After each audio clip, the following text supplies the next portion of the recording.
Morning বন্ধুরা, আজকে আমরা যাচ্ছি হাওড়া স্টেশন। অনেক দিন পর আজকে আমি ট্রেনে যাব, প্রায় 7 বছর পর।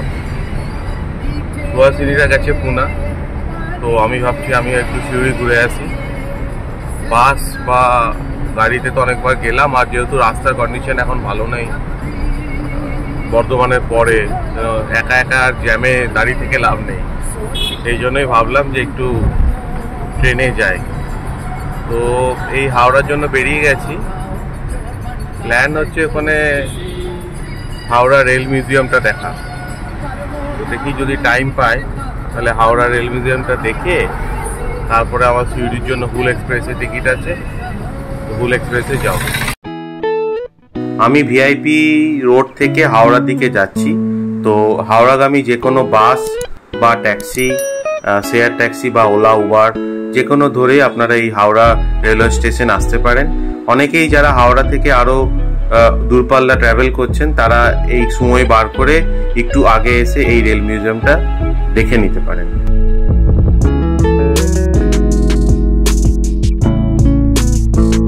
দুদিন পর হাওড়া ব্রিজের সামনে এসেছি, ভালোই লাগছে। কলেজ লাইফের অনেক স্মৃতি মনে পড়ছে। সেই সময় আমরা আজাদিন এক্সপ্রেসে এরকম এই ভোরবেলায় আসতাম, আর এই হুল ধরার জন্য হাওড়া ব্রিজের সামনে দাঁড়িয়ে থাকতাম।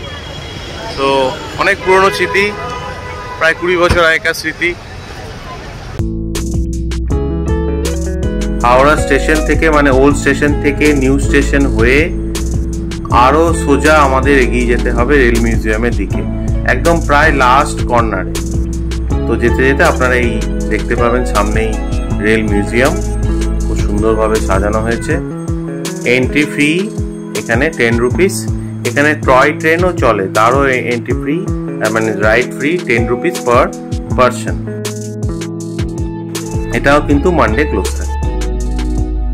তো আজকে এই রেল মিউজিয়ামে আসার সঙ্গী হচ্ছে আমার প্রশান্ত, আমার বন্ধু। তো প্রশান্ত ওই টিকিট কাটছে, দেখি টিকিটটা কত। এই যে 10 রুপিস, আপনাদের একটু দেখিয়ে দিই। Correct, rail museum 10। হাতে সময় কম ছিল, তাই পুরো এই রেল মিউজিয়ামটা পুরোটা আমাকে ঘুরে দেখতে হতো 10 মিনিটের মধ্যে। সো সেই 10 মিনিটের মধ্যেই চলুন আপনাদের একটু কভার করে দিই। ঢুকেই বাঁ হাতে আপনি দেখতে পাবেন এই বড় সুসজ্জিত স্টিম ইঞ্জিনটি। তো সমস্ত ইঞ্জিনের এখানে স্ট্রাকচার দেখা হয়েছে, একদম প্রথম থেকে কিভাবে তৈরি হয়েছিল, প্রথম ইঞ্জিন কীরকম ছিল তার ছবি আপনারা বাঁ দিকে দেখতে পাবেন। হ্যাঁ, তার সমস্ত কিছু এখানে ড্রয়িং করা হয়েছে, উইথ ডিটেলস ছবি দেওয়া আছে। সময় করে যদি আপনারা এখানে একটু আসতে পারেন, যাদের ইন্টারেস্ট রয়েছে এই সমস্ত ইঞ্জিন দেখার, সাথে বগি, তখনকার দিনে বগি কেমন ছিল সেগুলো সবই কিন্তু এখানে রাখা হয়েছে।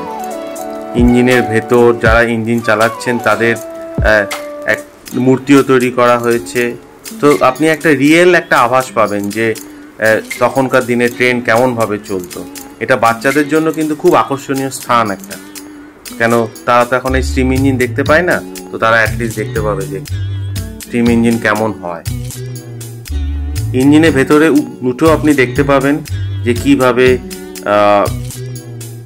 চালানো হচ্ছে, কোথায় ব্রেক ছিল, কোথায় স্টার্ট ইঞ্জিন ছিল, সমস্ত কিন্তু আপনারাকে দেখতে পাবেন। আর ডান দিকে এই কাঁচের বাস্কে ছোট ছোট ইঞ্জিনগুলো স্ট্রাকচার এখানে দেখানো হয়েছে, যে ভেতরে কিভাবে তৈরি হতো। আর প্রত্যেকটি ইঞ্জিনের নিচেই কিন্তু নাম লেখা আছে, সেজন্য ইনফরমেশন কিন্তু সমস্তভাবে ইনফরমেশন দেওয়া আছে।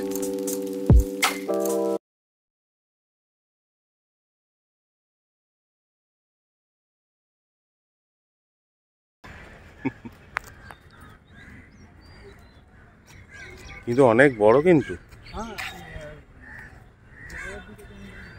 শর্ট ভিডিও করে এক্ষুনি বেরিয়ে। আচ্ছা আচ্ছা, হ্যাঁ হ্যাঁ হ্যাঁ হ্যাঁ, বুঝতে পারছি। বাবা, এসব বিশাল পুরনো। এইগুলো তখন এরকম করে চলতো বাবা, ইংরেজ আমলের। Goat goat goat goat goat goat goat goat goat goat goat goat goat goat.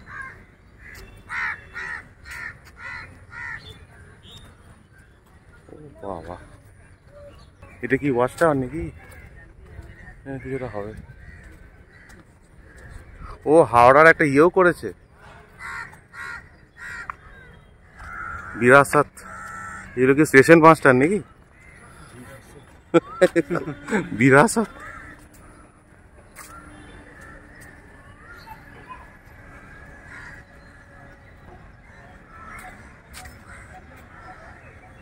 ওখানে লাইট অ্যান্ড সাউন্ড হয়।